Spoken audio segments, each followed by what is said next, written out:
இந்த விவசாய சின்னம் இல்லாத உங்களுக்கு ஒரு தனிப்பட்ட நான் இழந்தாதான் வருந்தேன். அது உறுதியாக நான் விவசாய சின்னத்தில் தான் போட்டிடுவேன். நீங்கள் பார்ப்பீங்க.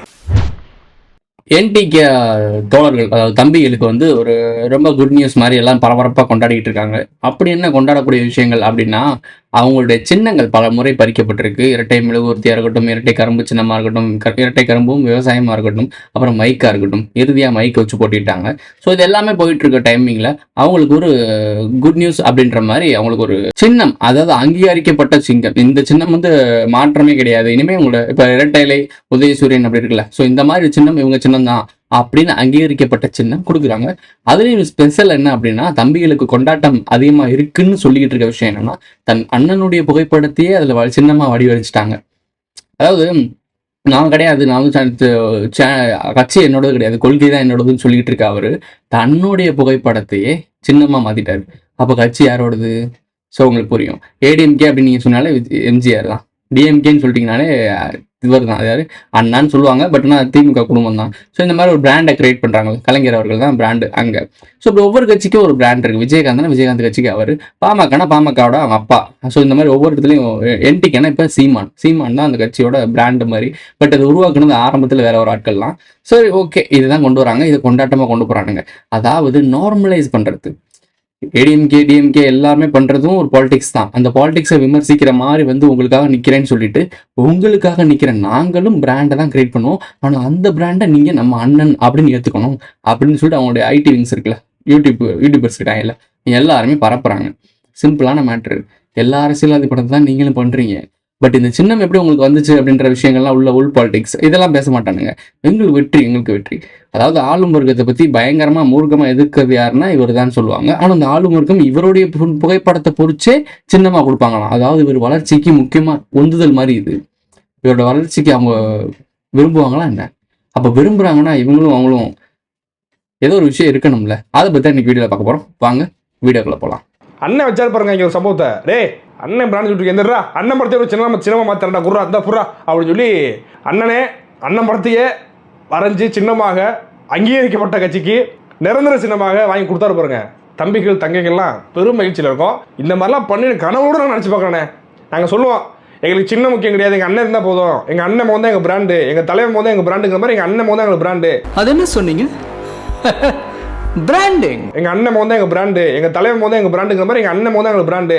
அந்த பிராண்ட் அழிக்கிறதுல தான்டா நான் ஸ்பெஷலிஸ்ட்.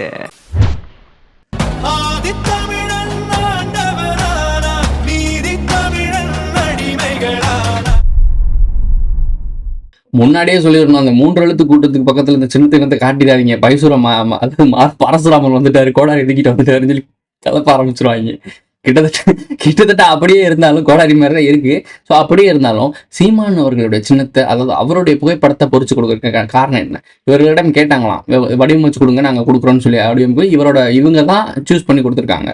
இதையும் புகழ்ந்து பேசுறாங்க. அந்த தென்னகம்னு ஒரு சேனல் இருக்குல்ல, அந்த சேனல் ஒருத்தையும் புகழ்ந்து பேசுறாப்புல, அண்ணனோட சின்னம் தான், அந்த தம்பிகள்லாம் ஜாலியா இருங்க. எனக்கு புரியல, இவரோட கொள்கையை தான் ஃபாலோ பண்ணி போறாங்க. சீமானும் இந்த ஃபேனிசம், அதாவது டிவிகா தலைவர், டிவிகா கொள்கை என்னது? கொள்கைன்னு ஒன்று கிடையாது.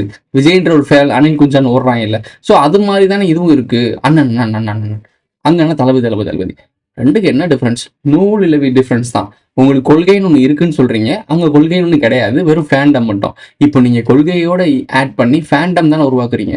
அண்ணனுடைய பேரையே போட்டு உங்களுக்கு கிஃப்டா இருந்தாங்கடா அப்படின்னு சொல்லி அண்ணன் கொடுத்தாரான். இது உங்களுக்கு புரியுதா என்ன கொண்டு வராங்கன்னு? அண்ணனை போர்ட்ரேட் பண்றாங்க, அண்ணனை பிராண்டா கிரியேட் பண்றாங்க. இது எல்லா இடத்துலயும் நடக்குது.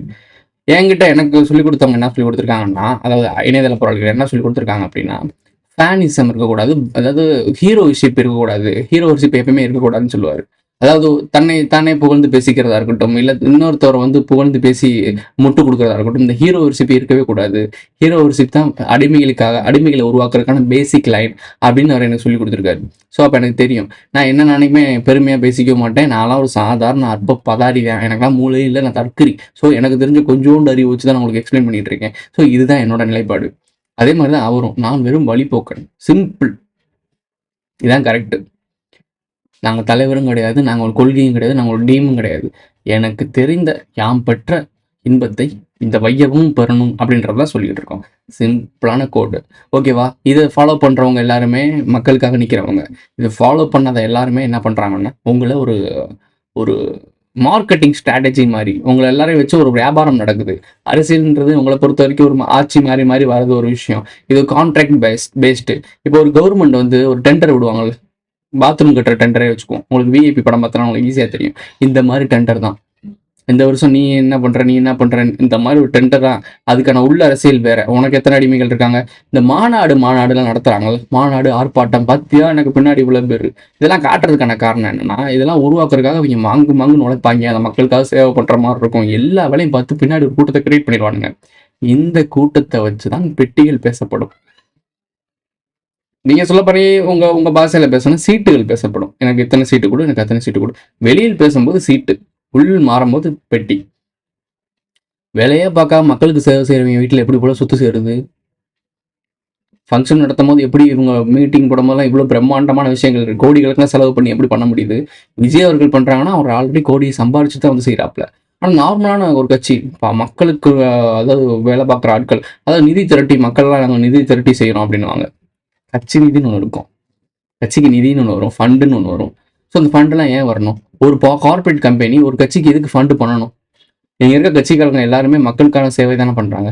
மக்களுக்கான சேவைனா என்ன? மக்களுக்கு தேவையில்லாத பொருட்கள், மக்களுக்கு தேவையான ஃபேக்ட்ரிகள் வரக்கூடாது தானே. அப்போ தேவையில்லாத ஃபேக்ட்ரிகள், தேவையில்லாத தொழிற்சாலைலாம் இங்கே இல்லைன்னு நினைக்கிறீங்களா? அப்போ அந்த தொழிற்சாலைலாம் வந்திருக்குன்னா அந்த தொழிற்சாலைலாம் எப்படி வந்திருக்கும்? ஃபண்டு. முடிஞ்சா சிம்பிளா. பாகிஸ்தானில் வெளியே இருந்து வந்தவங்க நம்மளை போட்டு தள்ளிட்டாங்க. இத்தனை பேர் இந்தியன் டூரிஸ்ட்டை கொண்டாங்கன்னு சொல்கிறாங்க. சுற்றி பார்க்க போனோன்னே கொண்டுட்டானுங்க, எல்லாம் கரெக்டு. இதுக்கெல்லாம் நீங்கள் கொந்தளிக்கிறதெல்லாம் கரெக்டு. தூத்துக்குடியில் தனக்கு நியாயம் கேட்டி போராடினவங்க வாயிலேயே சுட்டது யாரு? இப்போ கொடி பிடிச்சி சுற்றிட்டு இருக்காப்புல, நாங்கள் இந்தியன் ஆர்மிக்காக சப்போர்ட் பண்ணுவோம். அப்போ எங்கே போனீங்க நீங்கள்லாம்?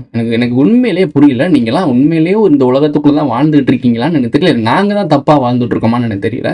தூத்துக்குடியில் மக்கள் செத்தாங்கல்ல, வாயிலே சுட்டு, குறிப்பார்த்து சுட்டு. வானத்தை நோக்கிலாம் சுடலை, பயமுறுத்தலாம் இல்லை, நேரடியாக போட்டு தள்ளுற 10 பேரை போட்டு தள்ளு.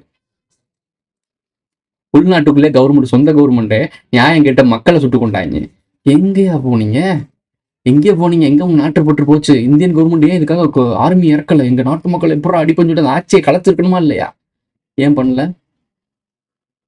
நீங்க பண்ணா தப்பு இல்லை. இது நான் முன்னாடியே சொல்லியிருக்கேன். ஒரு வட்டமேசை மாநாடு மாதிரி இவங்க உட்காந்துக்கிறாங்க. திருட்டு புயல்கள்லாம் சேர்ந்து ஒரு வட்டமேசை மாநாடு போட்டுக்கிறாங்க. அதுக்கு பேர் அது என்ன சொல்லுவாங்க, உலக ஐக்கிய அதை சொல்லுவாங்க, எல்லா நாடுகளும் சேர்ந்துருக்குமே, அது பேர் என்ன, கருமந்திரம். இதெல்லாம் எனக்கு தேவையில்லை. இந்த ஒரு சில விஷயம் மண்டைகளே ஏறாது, ஏன்னா அதுக்கு தேவையில்லை, அதனால ஏற்ற மாட்டேன். எல்லாரும் உட்காந்து திருடிங்கலாம் உட்காந்துருப்பாங்க. எல்லா நாட்டிலையும் பெரிய பெரிய திருடிங்க இருப்பாங்க. எல்லா திருடிங்களும் ஒன்றா உட்காந்துக்கிட்டு பேசுவாங்க. நம்ம அடுத்த கட்டம் நகர்வுகளுக்கு என்ன, இதெல்லாம் பேசுவாங்க. அவங்களுக்கு உட்பட்ட எவன் என்ன தப்பு பண்ணாலும் எல்லாரும் விட்டு கொடுத்து அனுசரித்து போய் அதை சமாளித்து விட்டுருவாங்கலாம். அவன் நாடு விலக போதுன்னா இவன் காசு கொடுத்து எல்லாம் ஃபண்டு பண்ணி எல்லாம் பண்ணிடுவானுங்களாம். ஆனால் இந்த கூட்டங்களுக்கு யாருமே செட் ஆகாமல் நாங்கள் மனிதர்களுக்காக மக்களுக்காக நிற்கிறோம்னு சொல்லி பேசக்கூடிய ஆட்களை எல்லாருமே வாதின்ற ஒரு முத்திரை இவங்களே குத்தி அனுப்பி விட்டுருவானுங்களாம். அதெல்லாம் சிம்பிளாகவே எனக்கு புரியுது. இது ஏன் உங்களுக்குலாம் புரியல? ஐநா சபைன்னு சொல்லி ஒன்று வச்சிருக்கானுங்க, அமைதிக்காக தான் உருவாக்கியிருக்கானுங்க. இதெல்லாம் உருவாக்கும் போது ஏன் இந்த நாடுகளுக்குள்ள பிரச்சனை வந்துகிட்டே இருக்கு? இதையும் யாருமே திங்க் பண்ண மாட்டேறீங்க. அப்போ அவங்களுடைய அஜெண்டாக்குள்ள இருக்கணும். அதாவது கும்பிடுங்க குருசாமி அப்படின்னு நிக்கணும். அப்படி நின்றீங்கன்னா நீங்க புனிதர். அப்படி நிக்கல அப்படின்னா நீங்க எதிரி. நாட்டுக்கு பிளவு பொறுக்கவங்க, அதாவது நாட்டுக்கு அச்சுறுத்தலான ஒரு கூட்டம். இவ்வளவுதான் அரசியல். அப்ப சீமான் அவர்களை அச்சுறுத்தல் சொல்லக்கூடிய ஆட்களுக்கு எப்படி சீமான் கட்சி வளர்றதுக்காக அவர் புகைப்படத்தையே போட்டு ஒரு சின்னம் கொடுப்பானுங்க. கம்மிங் டு பாயிண்ட், ஏன் கொடுக்குறானுங்கன்னா, இந்த ஜூனியர் விகடனில் நான் உள்ள டீட்டெயிலாக போக தேவையில்ல, அஃபிஷியலாக வந்த நியூஸை வச்சு உங்களுக்கு கனெக்ட் பண்ணுறேன். ஜூனியர் விகடனில் ஒரு விஷயம் வந்திருக்கு, அதை நீங்கள் பாருங்கள். கோரிக்கைகளை பார்த்தீங்களா? 50 தொகுதிகளுக்கு செலவை பார்த்துக்கோங்க. யார்கிட்ட சொல்கிறாங்க செலவை பார்த்துக்கோங்கன்னு சொல்லி? மம்தா பானர்ஜின்னு ஒருத்தவங்க, நிதித்துறை அமைச்சர் இருப்பாங்களா, நிதித்துறை அமைச்சர், இந்த அல்வாலாம் கிண்டி கொடுப்பாங்களோ ஒரு அக்கா, தமிழ் வீடியோ சூப்பராக பேசுவாங்க. இப்போ கூட ரீசெண்டாக தமிழுக்காக புரட்சியாக பேசுவாங்கல்ல, பார்த்துருப்பீங்க. அக்கா கிடையாது, ஆண்டி இல்லை, பாட்டி. அந்த அக்கா ஏதோ ஓரளவு ஒரு அம்மா, அந்த அம்மா வந்து அங்கே பேசியிருப்பாங்க, நல்லா பயங்கரமாக பேசியிருப்பாங்க, பார்த்துருப்பீங்க. நம்ம கூட எப்படி பேசியிருந்தோம்.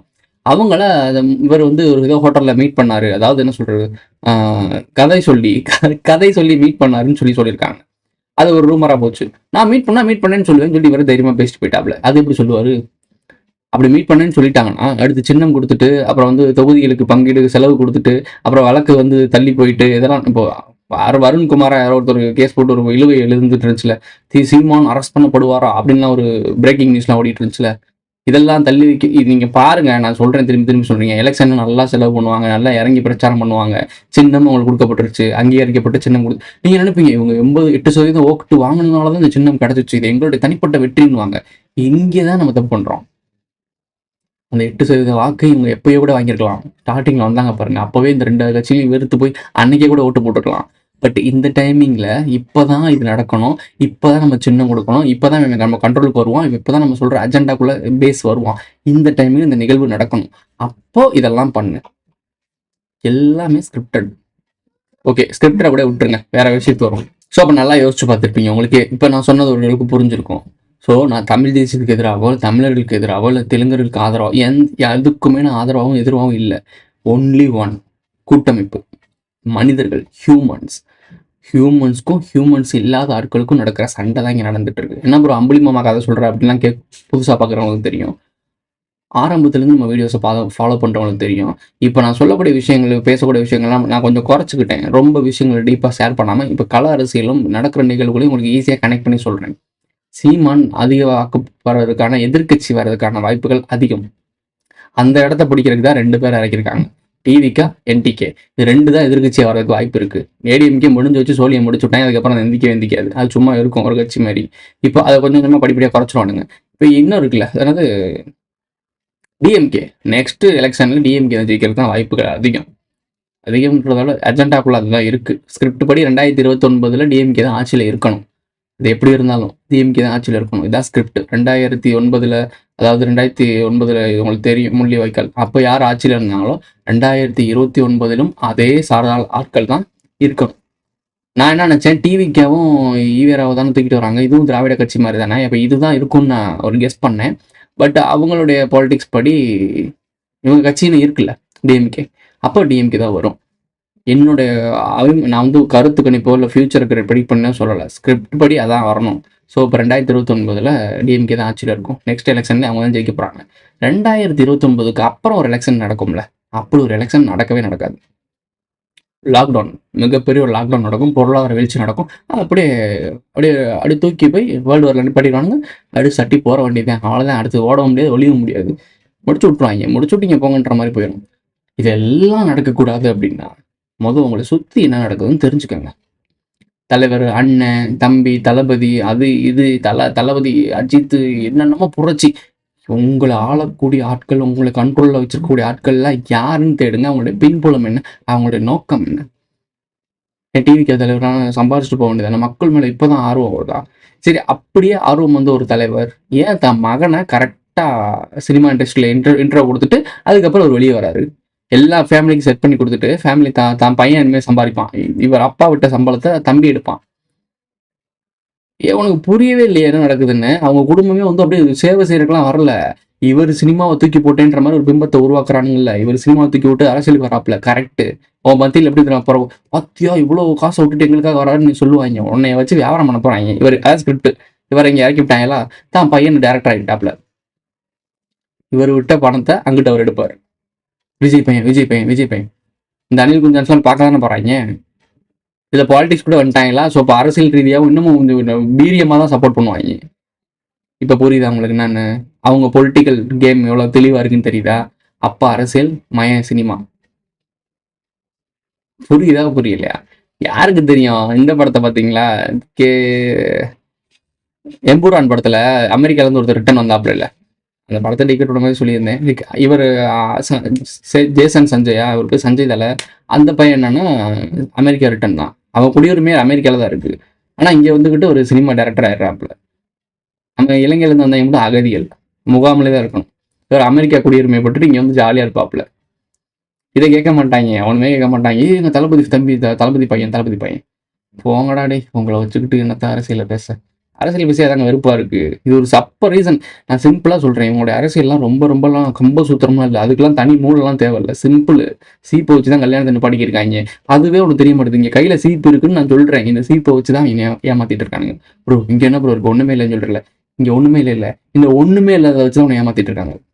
அந்த ஒண்ணுமே இல்லாத என்னன்னு தான் நான் கண்டுபிடிச்சிருக்கேன். இதான் சீப்பு. இந்த சீப்பு வச்சு அவனை ஏமாத்திட்டு இருக்காங்க. இங்க சீப்பு இருக்கிறது யாருக்கு எனக்கு தெரியுதோ அவனுக்கு தான் நான் சொல்றது புரியும். எவன் முன்னாடி பத்தினி அவன் தான் கடவுள் தெரியுன்ற மாதிரி. இதான் கான்செப்ட். இல்லாத ஒண்ணு இருக்கதான் நம்ம வச்சு அதை ஒரு கொள்கையா மாத்தி கோட்பாடா மாத்தி உன்னை அதுக்கு நோக்கி ஓட வைக்கிறதுக்கு பேர் தான் பொலிட்டிக்ஸ். இந்த கூத்து பார்த்தாரு நம்மளோட தமிழ் பொக்கிஷ விக்கி ப்ரோ இருக்காரு. அவர் தான் ட்விட்டர்ல போட்டுவிட்டாரு தேசபக்தி அவருக்கு ஊற்ற ஆரம்பிச்சிருச்சு. ஸோ தேசபக்திக்காக பேசியிருக்காரு. சாட்டை திருமகன் இருக்காருல்ல, அவர் ஒரு ட்வீட் போட்டிருக்காரு. உங்கள் கேள்விக்கான பதில் இதோ அண்ணன் கொடுத்திருக்காரு, இதோ உங்களுக்கு அகன் கொடுத்திருக்காரு. அவர் கிண்டல் பண்ண போட்ட போஸ்ட் என்னன்னா, இந்தியா பாகிஸ்தான் சண்டை போடுது, அங்கிட்டு போய் சண்டை போடுறான்ற காமெடி போட்டிருக்காரு. இவர் விக்கி என்ன போட்டது, அதாவது இப்படிலாம் பேசலாமா, தமிழர்கள் நம்மளாம் இந்தியன்ஸ் அப்படின்னு போட்டிருக்காப்புல. அந்த மாதரம்னு ஆயிட்டாப்புல. இங்கிட்டு நம்ம சாட்டை திருமணம் என்ன போட்டிருக்காரு அப்படின்னா, அது அப்படி கிடையாது, இந்த மாதிரி அண்ணன் பேசின ஒரு விஷயத்த போட்டிருக்காரு. இந்த போரை எதிர்த்தால் நாம் தீவிரவாதத்தை ஆதரிக்கிறோம் என்கிறார்கள். யார் தீவிரவாத ஆதரவாளிகள்? பணம் மதிப்பிழப்பு, பணம் செல்லாதென்றால் தீவிரவாதம் ஒளிந்துவிடும் என்று சொன்னவர்கள் யார்? பிறகு எப்படி புல்வாமா மாவட்டத்திலே தாக்குதல் நடந்தது? எப்படி நடந்தது? இந்த மாதிரி சண்டை நடக்குது, இந்த மாதிரி பேசுறது வைக்கிறேன், அப்பெல்லாம் எங்க போனீங்க அப்படின்ற மாதிரி கேள்வி கேட்கிறாப்புல. அப்ப இதுக்கு என்ன பதில் என்ன அப்படின்னு சொல்லி, இதுதான் பதில் அப்படின்னு சொல்லி பின் பண்ணி விட்டுருக்காப்புல. இந்த 2 வீடியோஸும் ட்விட்டர்ல பார்த்துருப்பீங்க. சேட்டையில் ஒரு சாட்டை திருமணம் ஒரு போஸ்ட் போட்டிருப்பாப்புல, தமிழ் பொக்கிஷம் விக்கி ஒரு போஸ்ட் போட்டிருப்பாரு. இது ரெண்டையும் பாருங்க, உங்களுக்கு ஒரு அரசியல் புரியும். இவ்வளவுதான் விஷயம். போய் பாலிடிக்ஸ்லாம் ரொம்ப கஷ்டம்லாம் கிடையாதுங்க, ரொம்ப ஈஸிங்க. நான் மட்டும் இந்த கட்டமைப்பை பற்றி புரிஞ்சுக்காம, எனக்கு இதை பற்றி அக்கறையே இல்லாமல், மனுஷங்க மேலே எனக்கு அக்கறையே இல்லை, சக மனிதங்க எப்படி செத்தா நமக்கு என்ன அப்படின்ற ஒரு மைண்ட் செட் எனக்கு இருந்துச்சுன்னு வச்சுக்கோங்களேன், நான் என்னது பாலிடிக்ஸில் இருந்திருப்பேன். ஏன் ஜெயிப்பாளுங்க நல்லா தெரியும், அவன் கூட இருந்திருப்பேன். போடு எம்எல்ஏ, எம்பி, கவுன்சில், வட்டச்சிலர் எல்லாம் இறங்கி செஞ்சுட்டு போயிட்டே இருக்கலாம், சூப்பராக ஜெயிக்கலாம். உண்மையிலே சொல்கிறேன், பாலிடிக்ஸ் பண்ணுறது ரொம்ப ரொம்ப ரொம்ப ரொம்ப ஈஸி, ரொம்ப ஈஸி. உலகத்துல வாழ்றது எவ்வளவு கஷ்டமோ அதை விட பாலிடிக்ஸ் பண்றது ரொம்ப ரொம்ப ஈஸி. பெரிய பணக்காரனாக இருக்கலாம் கஷ்டம், ரொம்பலாம் சம்பாடம் வேணாம். பாலிடிக்ஸ் ஆயிருக்கு, நல்லா சம்பாதிக்கலாம். நிதியை உங்க கையில இருக்கு, திருடங்கையிலே சாவி குத்த கொடுத்த மாதிரி நிதி எப்படிலாம் ஓட்டந்து கொடுப்பாங்க. இந்த ஏரியாவில் வேற நம்ம ஒரு ஆளாவே மதிக்க மாட்டாங்க. கவுன்சில், எம்எல்ஏன்ற ஜெயிச்சிட்டோன்னு வச்சுக்கோங்களேன், எல்லாம் வந்து ஐயான்னு சொல்லுவாங்க. நம்ம படிச்சிருக்க மாட்டோம், தற்கொலையா இருப்போம். எம்எல்ஏ, எம்பி ஆகிட்டோன்னு வச்சுக்கோங்களேன், நம்ம வந்து படிச்சிருக்க மாட்டோம், நமக்கு நாலேஜே இருக்காது. பொருளாதார அமைச்சர், இந்த மாதிரி கல்வித்துறை அமைச்சர், இந்த மாதிரி ஆக்கி விட்டுருவாங்க. அதை பற்றி நமக்கு எந்த நாலேஜ் இருக்காது. கையெழுத்தை போட்டு கொடுத்து விடு, இவ்வளோதான். காசு கோடிகளில் பரணும். நான் வந்து சொல்றது தப்புப்பா, நான் வந்து ஒரு அறியா சிறுவன், நான் சொல்றது தப்பு. சிம்பிளா ஒரு பொலிட்டிஷியன் உங்க ஏரியாவுக்குள்ள எடுத்துக்கோங்க. ஒரு கவுன்சிலர் இருந்திருப்பாரு, ஆரம்பத்துல ஒரு சின்ன கொஞ்சம் வசதியான ஃபேமிலியா இருப்பாங்க, ஒரு 2 பைக்கு, ஒரு சொந்த வீடு, கழுத்துக்கு 4 செயின் போட்டு தெரிவாங்க. கவுன்சிலரா இருக்கும் போது, அதாவது பூர்வீகமா அவங்களோட சொத்து இருக்கும். அது எப்படி சேர்த்தாங்கன்றதா வேற. சொத்து இருக்கும். அப்படி சொத்து இருக்கவங்க திடீர்னு எம்எல்ஏ கவுன்சிலர் நிற்பாங்க, வட்டச்செயலாளருக்கு நிற்பாங்க. அப்படியே கொஞ்சம் கொஞ்சமா பாருங்களேன், வட்டச்செயலாளர் ஜெயிப்பாரு, அப்புறம் வார்டு உரிமையா இருப்பாங்க, அப்புறம் என்ன சொல்லுவாங்கல்ல, கிழக்கு மண்டல தலைவர் ஆக்குவாங்க. அதுக்கப்புறம் கொஞ்சமா பதவி ஏறும் போது, அவங்க பதவி ஏற அவங்களுடைய சொத்து மதிப்பு டபுள் மடங்கா மாறிட்டே போகும். அவங்களுடைய சம்பளத்தை போய் கேட்டு பார்த்தேன்னு வச்சுக்கோமே, ஐடி ஊழியர் வாங்குறான் பாருங்க, அதோட கம்மி தான். ஆனா எப்படி இதெல்லாம் காசு போல வருது? இவ்வளவுதான். நான் ரொம்பலாம் உங்களுக்கு எக்ஸ்பிளைன் பண்ண தேவையில்ல, இவருன்னு சொல்லிலாம் சொல்ல தேவையில்ல. ஏரியாவில் இருக்க கவுன்சிலர், வட்டச்செயலரை கொண்டு கவனி. அவங்கள ஒரு 10 வருஷத்துக்கு முன்னாடி பாரு, எலெக்ஷன்ல ஜெயிச்ச பிறகு ஒரு 10 வருஷம் கழிச்சு பாரு, எப்படி காசு வருது. அதுதான் நான் சொல்லிட்டு இருக்கேன். இப்போ நான் சொன்னேன்ல, ஈஸியாக சம்பாதிக்கலாம்னு. இதுதான் மீனிங். இதுக்கு நான் ஆதாரம்னு நான் தேடி வந்து கொடுக்க தேவையில்ல, உங்ககிட்டே இருக்கு, நீ சுத்தி தேடிப்பாரு. சிம்பிள். இதுதான் பாலிடிக்ஸ். நான் திரும்பவும் சொல்றேன், டிஎம்கே, ஏடிஎம்கே, பாஜக, காங்கிரஸ் என்ன வேணா இருந்து போட்டோம். இந்தியாவில் ஒரு 3 எழுத்து இருக்கு. அந்த 3 எழுத்தோட அங்கீகாரம் இல்லாம ஒரு பேப்பர் பேட் கட்சி கூட மக்கள் மத்தியில பிரச்சாரம் பண்ண போயிட முடியாது. இன்க்ளூடிங் இப்ப புதுசா வந்து கோமாளி இருக்குல்ல, டிசிபி, இவங்கள உள்பட அவங்களோட அனுமதி இல்லாம இங்க ஒண்ணுமே புடுங்க முடியாது. அப்படி கட்டமைச்சிருக்காங்க. இங்க போயிட்டு நீ ஜெயிச்சு இதுல குத்தி ஓட்டாயி ஜெயிச்சு நிக்க போற, மக்களை காப்பாத்திடுவ நீ. முடியாது தலைவா. கட்டமைப்பே அவனுக்கு ஏத்த மாதிரி கட்டியிருக்கான். அதுல போய் நீ ஜெயிச்சு அவனு எதிர நின்றுவியாக்கும். கிரவுண்டே அவனோடது, அங்க போய் அவன்கிட்ட ஜெயிக்க போறியா? ஓகே மக்களை, இதோட இந்த வீடியோ முடிஞ்சிச்சு. இந்த வீடியோ பிடிச்சிருந்துச்சுன்னா லைக் பண்ணுங்க, கமெண்ட் பண்ணுங்க, சப்ஸ்கிரைப் பண்ணுங்க, மறக்காம இல்லைன்னா அல்ல போட்டு இந்த ஃப்ரெண்ட்ஸ்லாம் ஷேர் பண்ணுங்க.